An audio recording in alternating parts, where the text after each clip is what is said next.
Hi, my name's Carl, and this is our Ford Transit medium wheelbase high top. It's a Mark 6. It's 2003 and we bought it with 75,000 miles on the clock, and we bought it for £1,200. The whole budget in total cost just under 4,000. I'm Anushka and we're based in Pembrokeshire, West Wales. We've wanted to do up our own camper van for a long time now. We've basically pulled this one together using lots of repurposed items and recycled bits and pieces, and her name's Indigo. Right, let's have a look at the van. So we're going to start with the swivel seat. So basically the first thing we needed to do before we started building was getting the seating right, because we didn't really know how much room we'd have with the pull-out bed. So originally there was a double seat here, so we removed all that. We got a single base seat from the scrapyard, so it cost me about £10. And originally, when we first fitted the swivels, we had the material version, but we decided to change that because Anushka made these beautiful hand-stitched leather cushions, and when these came up on Facebook Marketplace for £200 for the chairs, we were literally straight on it. We were the first ones there, and yeah, I think they're a really nice addition to the van. So with the swivels facing this way, it literally opens up the van so much better. There's so much more room in here. A lot of people have bulkheads and stuff. So because it's a medium wheelbase van, we have to make it as roomy as possible. So having this open space here, we can fit about 8 to 10 people in here. One of the amazing things about this van is the bed actually goes in 3 different ways. So this actually all slides forward, so you can have 2 single beds. And if you pull this section out here, which we'll show in a minute, it does a double bed. And then if you turn the seats facing this way, it's a king size. So we're really happy with that, and it did take a lot of planning, but it's really worked out in the end. I was really glad. Okay, so next we have the kitchen area. I'd say that this was probably one of the hardest things to build, because it was we had an issue with space, and we definitely needed an oven, and we had to have a decent water storage in here. So it's about 500mm wide. It's based on a caravan design. They call it a micro kitchen, and all of the framework in this whole van is about 20mm by 20mm thick antique pitch pine. It's very lightweight, it's very strong, and all in all, we're really happy with it. But we did have an issue with the fridge, so we couldn't have a full-size fridge, unfortunately, and we had to put these little lock handles on there, because you know what it's like with vans, things fly out and stuff. But yeah, it's super lightweight. It does everything we needed to do. Yeah, we're really happy. This is the cooker. It's a Dometic. Originally, like with our budget, we were a little bit hesitant about buying things new, because it does really escalate that budget. But with the whole lockdown things, we did do this van in lockdown. We were getting really scarce with materials, so this one we just had to buy brand new. But we're really happy with it, and it boils stuff really quickly. It's very micro. It literally just fits in millimeters on top of the oven. So that was something that we had to buy new, which is fine. A micro sink as well, which is out of a caravan. This was actually free. It does everything a sink does, but it's very small. But again, we got a little thing here that helps with the drainage. It's like a little drainage board, which is cool. There's the van facing the right way, and the water drains tidy. So that's our washing up system right there. Well, one thing that we had to change though was the oven. From the original caravan that we had, the oven was fine, but when we looked at it online, people were saying that it was struggling to cook a bun. So I was on Facebook Marketplace one day, this came up, it was brand new in a box, someone had bought it, and they sold the van last minute, and the person who bought the van, they just didn't want an oven anymore. So we actually had this for about £150. I know they're just about over £300 new. So we put this in. It was a bit of a nightmare to get it in, to squeeze it in, but we're so glad we've got it. It's absolutely brilliant. I'd highly recommend these ovens. Very simple to use, but you just have to be careful with a bit of the heat that comes up from the top. So we've added this little vent in here, which makes a huge difference. So our friends had a caravan on their land that they wanted to turn the chassis of it into a trailer, and at the time we were wondering what we should do with this van, like how should we do it, what's our budget, and we were really keen. We were like, well, how about if we help you dismantle the trailer in exchange for the parts from the caravan, you know, the toilet, the sink. So yeah, we've done really well out of that job, and it's so nice to be able to exchange our time helping them, and then we had in return some parts that we could use in our camper.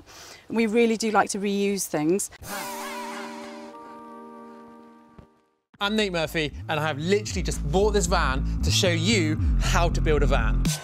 We have made a really detailed course which will help you go from this to this. You will learn everything you need. We help you specify your electrical system, and you'll be able to access the community all building their own vans at the same time.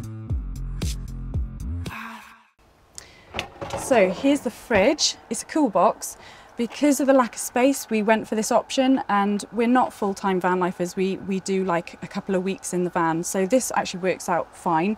But I think if we were to ever go full-time in the van, I think we would try to get one of the bigger fridges, because this does struggle. So in the little kitchen area, we've got our utility drawer here. So we've got like all the little bits and pieces we need, like hand wash and things, the food waste bin, and just bits and pieces, Windowline, all the important things. And then we've got our cutlery and plates and things like that in there. And then under here is just access to the bottom of the envelope bin there. That's the little envelope bin. We've got like bottles there, and just it's got all the plumbing and things down there, but I normally keep the dog food down there. So then I've got some other pantry areas as well. So I've got my pots and pans in there. That's pretty handy. Actually, these doors, these are made from old Victorian pine. There was a pine door going for free on Facebook Marketplace. So I went to collect it, and it was beautiful. It did have a bit of woodworm and things, but we got rid of that bit. We ripped it down to these really thin slats, and we used that because I just love the honey colour that it comes up as. I really love that. So we've just got these little doorknob thingies, and it's really worked out well. We're really happy with that. So something that I really like is brass. So we bought a plain sheet, and I actually hammered it myself, and we cut it into shape as a splashboard, because I was fearing that it was going to affect my leather sofas. So I grew up with my dad always having boats in our lives and things, so I really like that nautical feel, and Carl was able to really scribe and follow the contours of the van with the ceiling. So I really like how we've got these slats here. We actually only use 3.6mm plyboard, which has worked out really well, and we were able to groove with a router, really thin grooves, so we were able to make it look almost like it's the cladding that most people have, but it's ultra lightweight, so it's a really handy little trick there. But we've also got the Max Air fan controller there, and we've got the interior light switches here, and then we've got the cab switches here as well. We made our table from an old church organ. We found the material again on Facebook Marketplace. That is really handy to have, Facebook. But we have this lovely pine table here, and there's actually a signature from the maker of the organ. So we like to show that to people, that we've been able to reuse this wood, and it's several hundred years old. So we just pop that in. Carl's made a bracket. We actually got the table leg. We bought it from some other fellow van lifers. They didn't want to have this style anymore because they wanted the leg-in one, and we made a bracket so that it was forced onto the base there, and we just pop it on like this. And it's great because we can actually fit loads of people in here. It's actually become a bit popular for the card games. There's sort of like about 8, 9, 10 of us in here, all squeezed around, because obviously we can pull this over, and this becomes a bench.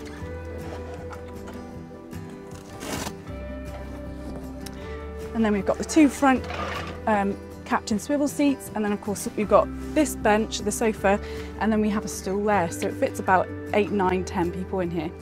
So I'm really proud of my mirror. I found this at a boot sale, and I got it for £20, and I'm really happy with it, and I managed to use it in the van.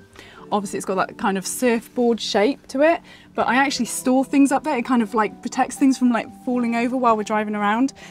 Carl put a little handle on it, and we put some hinges on it, and it's working really well as my wardrobe door. Come on in. We've got our clothes in here. We both share this. We've got our raincoats and things, but we've also got like this really handy IKEA storage rack in there for like hats, belts and scarves and things like that. And behind it, we've got a USB port here for just that extra little bit of hidden power, and also another 1240 plug behind in case we wanted to charge the camera or anything like that. And under the wardrobe we've got, that's all wardrobe space. It's like a big bucket full of clothes and jumpers. And then under here we've got our pantry, which I've got on these wire baskets that I got also from a boot sale, and that works out really well. I've got two of the exact same size and they just slot in. So that works out well as the pantry. But also, those who know me, I love my clothes. So Carl always calls this van the wandering wardrobe. But here is another wardrobe that I have. I thought I'd use one of the sponges. I removed the sponges and I have got my wardrobe in there as well, just to reuse those sponges. Okay, so we've got the cab area. We weren't really happy with the sort of like traditional sort of transit carpeted roof and the cab rubber mat.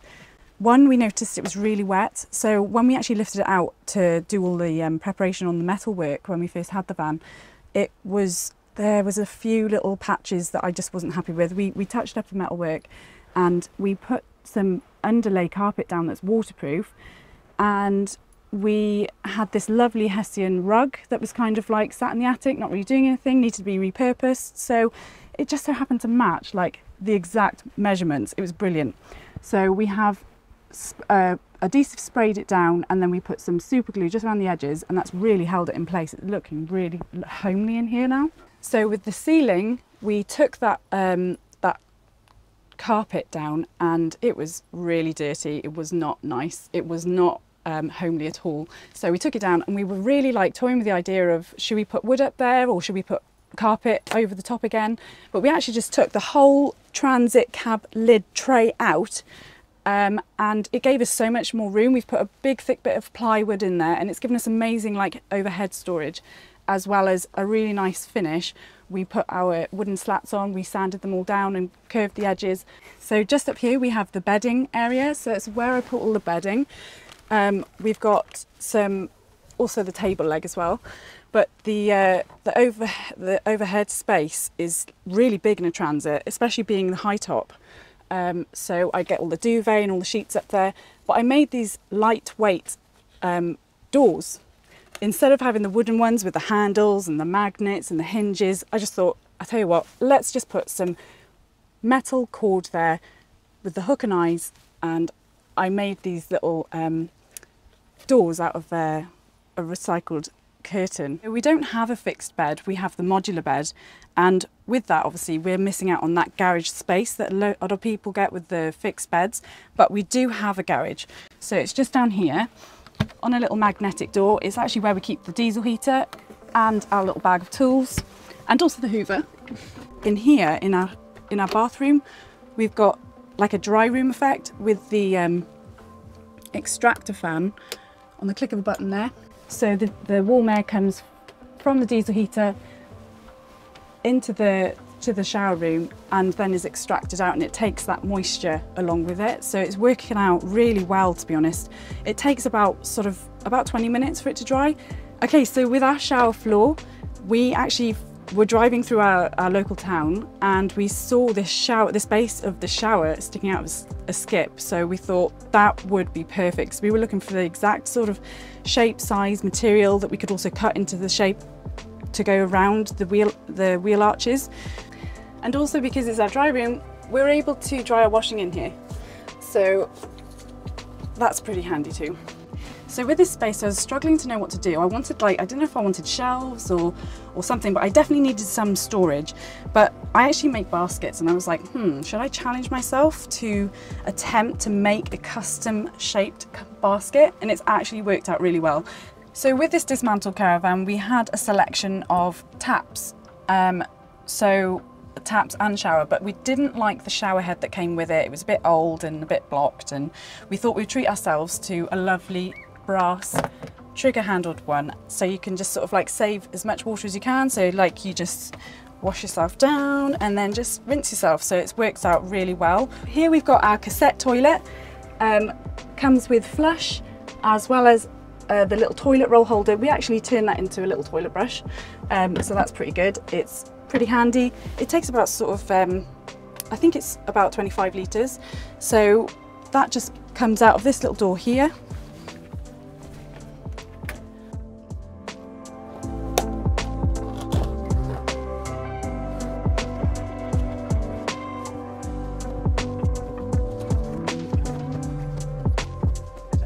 And this is the bed as a double size.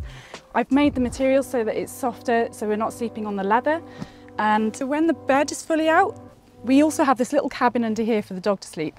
Sky, come. She also has full access to the van. Sky, in the house. So I was wondering about the material to use for the cushions, and my sister was throwing out an old leather sofa that had lots of marks on it, but I still saw that there was a bit of life left in it. So we smashed up the sofa, chopped up all the leather, and I patchworked it to fit the sponges that we've got for the bed. It literally made my hands bleed by the needlework, but it was well worth it. So we can just wipe these down and it's sort of dust free as well.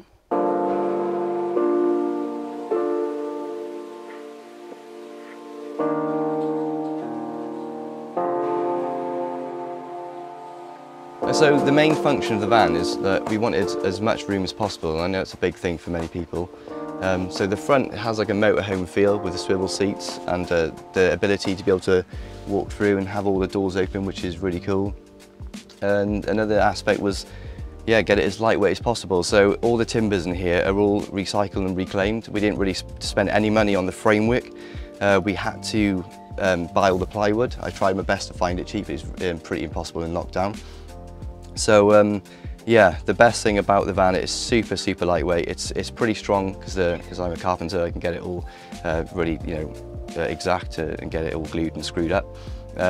Yeah, so there's just a couple of things there I just want to mention about the seating arrangement. Originally, this was going to be a lot lower than what it is now, but because of the lack of space, I've had to yeah, raise it up 10 mil because we will need to get our gas bottle in here, which is a safe fill bottle, which we absolutely love. It was about £150. It's a good investment. We don't have to buy and reuse and exchange bottles, so if you go to Europe there's no issues with that, so we just fill it up on the auto gas system. So it's the tiny little locker in here. It's just got these retaining clips on here. You undo that, you pull off the door, you pull this all the way out, and you just slide the bottle, bring it out to here, undo the nut, and then refill, and then it's just the reverse then to get it back in. So this is where the fuse ball's kept and the MPPT charger for solar. It's not quite finished, there's a bit of tidying up to do, but yeah, it works for now. And down here then is where the batteries are, and we've got two 95 amp hour AGM batteries. For the budget, I got these at a bit of a discount, so I'm quite happy with. You've got the inverter in there, which is a Krieger. I think it's 1500 watts. And yeah, a couple of straps in there just to hold the batteries down, which we think is really important. So if any accidents happen, then at least that they're really, they're really safe and really strapped down. And another thing that I like is round this corner here, when the chair's in the way at the moment, but there's a 240 socket there with the ability to charge stuff like laptops and the little button to turn the inverter on, so you don't have to keep going under and doing it by hand. So in this section is a boiler from a caravan. It's a Carver Cascade 2, and we've had one of these before in our previous van, and because it was free, we thought, well, it's just a no-brainer. So we've installed it.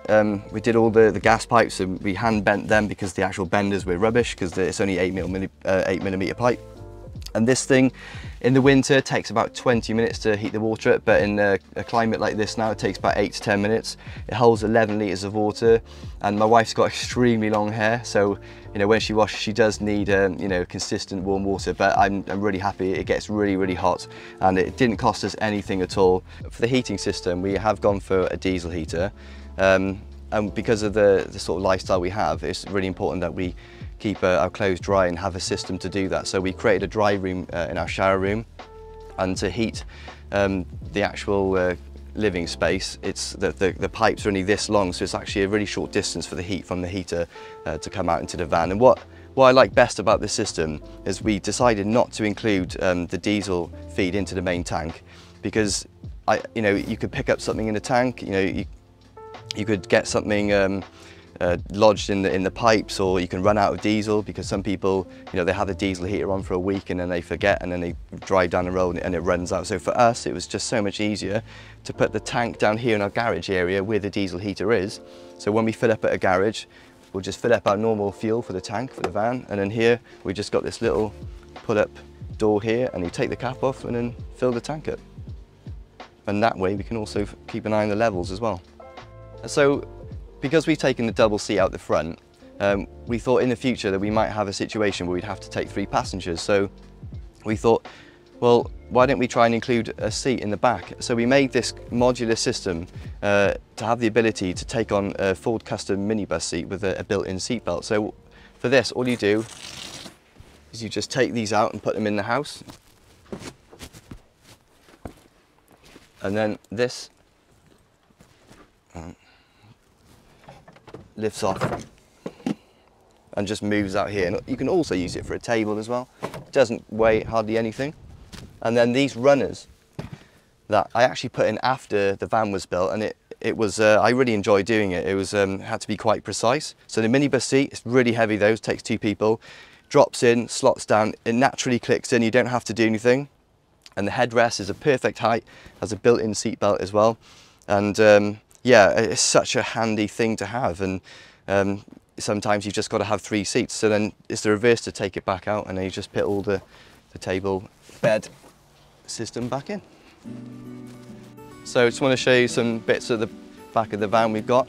Something that was that I really love is we managed to get a massive 70-litre tank underneath the van at the back, where the spare wheel was originally, and we had an issue with the chassis rail would actually come down, and then the spare wheel hugs up against that. So especially with these ones, there's not a lot of room in the middle of the struts, because there's like 1mm struts across the chassis rail, so we had to really think outside the box here. So what we actually did was I chopped off a bit of the chassis, I re-welded a flat plate, and then I made a bracket system to hold the tank up. And if I need to take the tank off or clean it out, it's just a simple bolt. The system comes off and I'm able to slide the tank out and disconnect the pipe. So if we go into the back of the van now, this part of the van was a bit complicated again because of size issues, but we fill the tank up on this one. So I made these little plugs here, and then a hose, it attaches here, and then you fill it up on the tap. And then, you know, we like hiking, we like doing all these dirty sports with, you know, surfing and hiking, all this sort of thing. So when we get muddy boots and muddy dogs, take this one off, hose on there, press that button. I'm not going to do it now so I get soaked, but put a hose on there and we can wash down our boots and wash down the dog. So we really, really like that. It was a very simple thing to do, didn't cost a lot of money. This is the tank. I had to buy this new. Again, issue with space. So this is about 80 litres. It's an amazing tank, to be fair. It's very, very strong. It probably gets us about 3 days, 4 days water if we sort of watch the usage.